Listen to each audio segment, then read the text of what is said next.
এখন এতগুলো এই দেবো মাসি। হ্যাঁ, কত দিয়ে?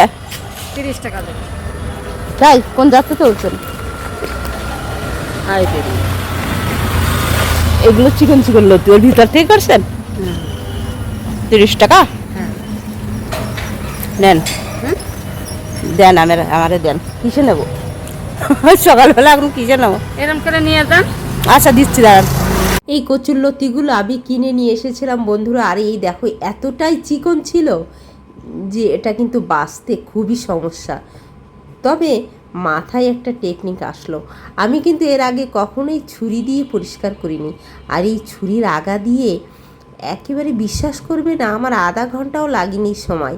আমি একেবারেই খুব দ্রুত করে ফেলেছি। তো এই কচুরলতিগুলো কিন্তু অনেক ছিল বন্ধুরা। আর আমি এই ছুরির আগা দিয়ে মানে একটু চাচা মতন করলে খুব দ্রুত হয়ে যাচ্ছিল। আর এভাবে খুব দ্রুত শেষ করলাম। করে এই দেখো আমার মেয়েরও তো বিরক্ত হয়ে গেছে। সে তো বলছে, মা তুমি এতগুলো বাজবে কখন? যাই হোক, আমি কিন্তু বাঁচা শেষ করে যখন রান্না করলাম বন্ধুরা, তখন হয়তো বা বিশ্বাস করবে না, এত মজা লেগেছিল। আর যেহেতু এই জায়গাটা বিমানবন্দর এলাকা থেকে ওই মহিলা কুড়িয়েছিল, আর এই জায়গাটা কিন্তু অনেক পরিষ্কার পরিচ্ছন্ন, আমিও দেখেছিলাম। যাই হোক, এই জন্য আমি দেখে ওই কচুরলতিগুলো নিয়েছি। আর এরকম কচুরলতি চিকন আমি কখনো কিনি না, কারণ এগুলো বাছতে অনেক ঝামেলা হয়।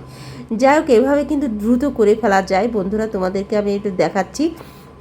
আর যারা জানো তাদের জন্য আসলে তো ভিডিও নয়, আর যারা জানো না এভাবে পরিষ্কার করতে হয় তাদের জন্য আমি এই ভিডিওটা করলাম, ঠিক আছে?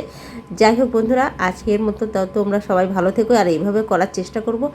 আর বিশেষ করে হাত দিয়েও করা যায়। এই দেখো আমি একটা টান দিয়েছি, এটা ছিঁড়ে যাচ্ছে, এতটাই মানে চিকন।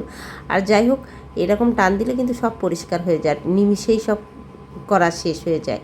আর রান্নাটা যে কি মজা হয়েছিল, আমার মনে হয় 5 মিনিটও লাগে নাই, এটা দেওয়ার সাথে সাথে গলে গেছে। আর যে কি মজা লেগেছিল, আমি একটু হালকা চিংড়ি মাছ দিয়েছিলাম, আমার কাছে অনেক মজা লেগেছিল।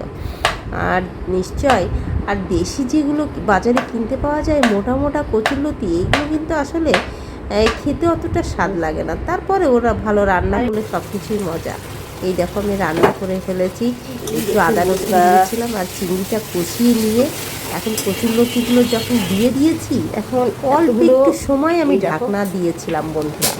আর ঢাকনা দেওয়ার সাথে সাথে আমি দেখি ভাইরে ভাই, কচুরলতিটা গলে গেছে, কিন্তু এটা একটু গালে ধরেছিল। আর পানি দিব না বন্ধুরা, একটু বুনো কচু, এই কারণে একটু গালে ধরেছিল। যাই হোক, একটু লেবু দিয়ে খেয়েছিলাম, বেশ ভালোও লাগলো।